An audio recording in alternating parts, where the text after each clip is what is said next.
দর্শক, এমন একটা দেশের কথা ভাবুন যেখানে শিক্ষকের হাতে লেখা চেক দেখলে আপনার চোখে জল আসবে, তবে আবেগে নয়, হাসিতে। আমি শামাউল্লাহ মল্লিক, আর প্রশ্ন ডট ডট ডটের আজকের পর্বে আমরা এমন এক শিক্ষা ব্যবস্থাকে নিয়ে প্রশ্ন তুলব যা নিজেই হাসির পাত্র হয়ে দাঁড়িয়েছে। ঘটনাটা ঘটেছে হিমাচল প্রদেশের সিরমৌর জেলার এক সরকারি সিনিয়র সেকেন্ডারি স্কুলে। স্কুলের প্রিন্সিপালকে সাসপেন্ড করা হয়েছে। কারণ কি? তিনি এক মিড ডে মিল কর্মীকে ৭,৬১৬ টাকার একটা চেক দিয়েছিলেন। চেক, ঠিকই শুনেছেন, কিন্তু সেখানে টাকার অঙ্কটা শব্দে লিখতে গিয়ে তিনি যে কেরামতি দেখিয়েছেন তা দেখলে শেক্সপিয়ারেরও মাথা ঘুরে যেত। তিনি 7কে লিখেছেন 7, 1000কে লিখেছেন থার্সডে। বাহ, কি দারুণ সৃজনশীলতা! মনে হচ্ছে যেন টাকাটা ৭,০০০ নয়, বরং কোনো এক বৃহস্পতিবারের বিশেষ ডিল ছিল। আর 100, সেটা হয়ে গেল হরেন্দ্রা।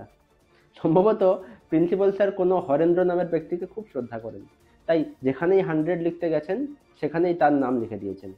আর 16, সেটা তো সামান্য একটা বানান ভুল, সেটাকে ধরছেন কেন? তিনি সেটাকে সুন্দর করে লিখেছেন 60। এই হচ্ছে আমাদের সরকারি স্কুলের প্রিন্সিপালের ইংরেজির জ্ঞান, যিনি কিনা আরও হাজার হাজার ছাত্রছাত্রীর ভবিষ্যৎ তৈরি করেন। ভাবুন একবার, এই শিক্ষকরা যখন তাদের ছাত্রছাত্রীদের খাতা দেখেন তখন রাইট আর রঙের পার্থক্যটা কেমন দাঁড়ায়। কিন্তু এই গল্পের টুইস্টটা অন্য জায়গায়। শিক্ষা দপ্তর দ্রুত পদক্ষেপ নিল, প্রিন্সিপাল স্যারকে সাসপেন্ড করা হলো। কিন্তু সাসপেনশন অর্ডারে কি লেখা হলো জানেন? সেখানে জেলা সিরমৌরের বানান ভুল, এডুকেশন হয়ে গেছে এডুকেটিশন। আর প্রিন্সিপালের বানানটা তো বাদই গেল না, সেটা লেখা হলো প্রিন্সিপাল। বুঝতে পারছেন? এই ভুল বানানের মহামারীর মধ্যে আমাদের শিক্ষা দপ্তর সেই শিক্ষককে সাসপেন্ড করছে যিনি কিনা নিজেই বানানে ভুল করেছেন। এ যেন সেই প্রবাদ, সর্ষের মধ্যেই ভূত। প্রিন্সিপাল স্যারকে দোষ দেবো কেন? কারণ তার উপরের কর্তারাও তো একই পথের পথিক। এই ভুল বানানের ঐতিহ্যটা তো উপর মহল থেকেই চলে আসছে। শিক্ষা পরিচালকের অবশ্য সহজ যুক্তি, প্রিন্সিপাল স্যারের ভুলটা শব্দের গঠনই পাল্টে দিয়েছে, আর তাদের ভুলটা সহজেই সংশোধন করা যায়। বাহ!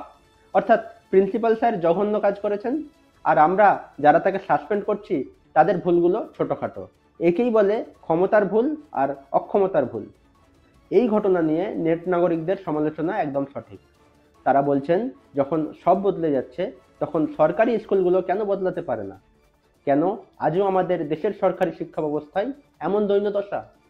আমাদের প্রশ্নটা খুব সোজা, আমরা কি শুধু শিক্ষকদের দোষারোপ করে পার পেয়ে যাব? সেই শিক্ষকরা যারা এত কম বেতনে কাজ করেন, পর্যাপ্ত প্রশিক্ষণ পান না, আর যাদের নিজেদের প্রশিক্ষণের মান নিয়েই প্রশ্ন ওঠে?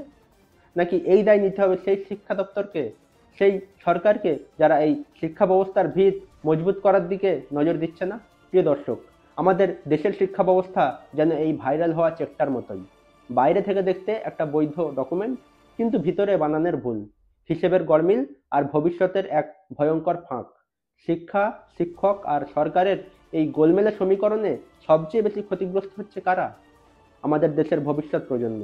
এই ভুল শুধরে নেওয়ার সময় কি এখনো আসেনি? এই প্রশ্নটা রইল আজকের প্রশ্ন ডট ডট ডটের পক্ষ থেকে। আজ এই পর্যন্তই। দেখতে থাকুন দৈনিক সমাচার। শুভরাত্রি।